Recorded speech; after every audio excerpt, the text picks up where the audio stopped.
The illusion of control. Many people believe that if they plan every detail, nothing can go wrong.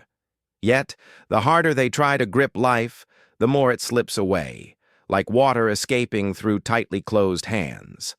He recalls a time when he rehearsed every word before an important interview. Ironically, the result was stiffness, not confidence. Control, instead of protecting, often backfires. The same happens in relationships. A person who constantly checks their phone, overanalyzes every word, or fears being abandoned ends up driving the other away. It's not a lack of affection that causes the split, but the suffocating presence of worry. Love thrives on freedom, while anxiety strangles it. Worry poisons the very ground where trust and connection should grow. True strength isn't about gripping tighter, but about knowing when to relax the hand. The wise learn that trust and adaptability often create better results than rigid control. Athletes know this. Tennis players who try to force every shot lose rhythm, while those who trust their training let the game flow. And here lies the beginning of a deeper trap, one that gets worse the more you struggle. The Quicksand Principle. The harder someone fights against quicksand, the deeper they sink. Life often works the same way. Anxiety, stress, and endless attempts to fix everything only drag people further into frustration. He remembers a season when he tried solving every problem at once, yet the more he forced solutions, the more tangled things became. It's a cruel irony, but one most people live daily. There's a curious pattern. The more someone obsesses over controlling the future, the less presence they have in the moment.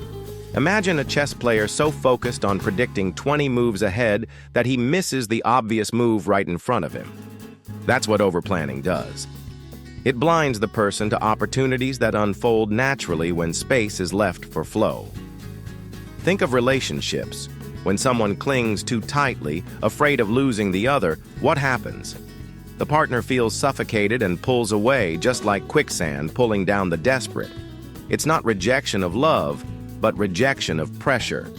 This principle isn't only about romance. It shows up in careers, friendships, even creativity.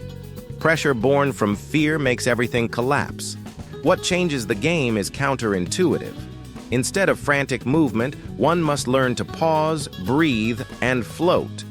Resisting less actually creates stability, just like spreading your weight in real quicksand. The wise understand that letting go is not weakness but strategy. And this law of reversal isn't just a metaphor, it's recognized in psychology as the law of reverse effort. When worry becomes self-sabotage. Worry often disguises itself as care, but in truth it sabotages the very outcomes people long for. Someone obsessed with money usually repels it, making poor choices from fear instead of clarity. He recalls a phase of clinging to every coin, turning down opportunities out of anxiety, only to realize that fear, not lack of money, was keeping him stuck in scarcity. The law of reverse effort. Psychology calls it the law of reverse effort. The more you try to force something, the less it happens. Take sleep, for instance. Everyone has experienced lying in bed, desperately willing themselves to rest, only to stay wide awake. The very effort keeps the mind alert, proving how resistance feeds the problem. Sleep only comes when one surrenders to it. The same applies to happiness. Those who chase it desperately often find only emptiness. Think of someone who tries too hard to appear cheerful at a party. They look exhausted rather than joyful. True happiness, like sleep, arises when one relaxes into the moment. The harder the chase, the further the goal. This law is quiet, but relentless, shaping everyday struggles. He remembers writing under pressure once, obsessing over perfection. Every word felt forced, nothing flowed. But the moment he stopped trying and wrote freely, ideas poured out with surprising clarity. That is the paradox. Effort blocks, while surrender unlocks. And if effort can sabotage peace and creativity, imagine what happens when worry itself becomes the driving force. The power of letting go. Letting go isn't about giving up. It's about releasing the grip of fear. He once compared it to planting a seed. If you dig it up every day to check if it's growing, you kill it. But when you trust the soil, water it, and wait, life takes care of the rest. The same is true for dreams. Obsession suffocates. Trust allows them to bloom. The turning point, mid-roll hook. There's always a moment in life when the lesson becomes impossible to ignore. A breaking point that flips everything upside down. For him, it came during a season of relentless control, planning every detail, forcing outcomes, micromanaging life itself. The harder he pushed, the more things slipped away. It was exhaustion, not success, that greeted him at the finish line. Even in careers, worry leads to hesitation, missed chances, and paralysis. Instead of acting boldly, people stall, replaying scenarios in their minds until the moment passes. He learned this firsthand when he delayed pitching an idea, overthinking every objection, only to watch someone else present it and succeed. Worry doesn't protect, it steals. And yet, there is a powerful alternative. In his own journey, he noticed that opportunities arrived only after he stopped chasing them desperately. When he stopped emailing every contact and paused to focus on his craft, the calls began to appear. It wasn't magic. It was energy shifting from desperation to confidence. People are naturally drawn to those who trust themselves, not those consumed by fear. Letting go creates space. It's like opening a window in a stuffy room. The air changes instantly. The paradox is clear. When you no longer need something to happen, it often does. That freedom makes life lighter and, ironically, more productive. But this doesn't mean living without direction. It means trusting the process. And this trust reveals something deeper about uncertainty itself. Uncertainty as the ground of growth. Most people fear uncertainty, but it's actually the soil where transformation grows. Think of a traveler walking into fog. The path isn't visible all at once, only step by step. That's how new opportunities reveal themselves, gradually, unpredictably, and often better than planned. The unknown isn't the enemy. It's the teacher of resilience and creativity. Acceptance, passivity. Acceptance is often misunderstood as weakness, when in fact it's one of the greatest strengths. To accept doesn't mean to fold your arms and do nothing. It means to act without clinging to outcomes. Think of martial arts.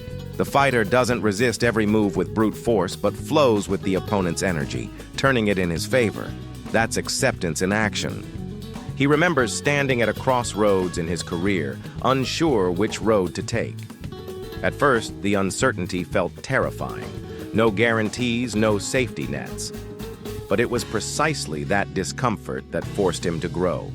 He learned new skills, met unexpected mentors, and discovered strengths that staying safe would never have revealed. The unknown turned into his greatest ally. Uncertainty is the invitation to reinvent oneself.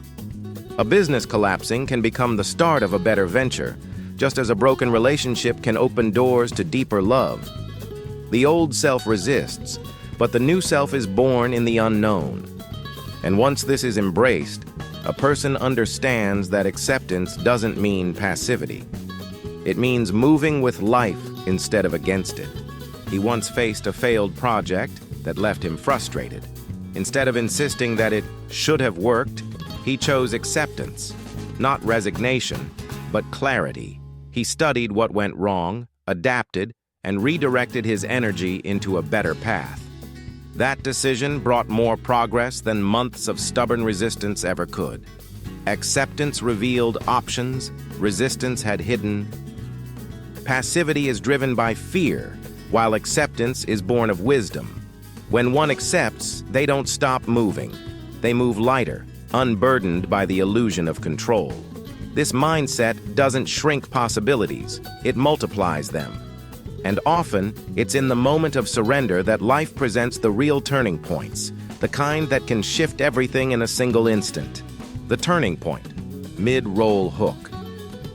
There's always a moment in life when the lesson becomes impossible to ignore. a breaking point that flips everything upside down.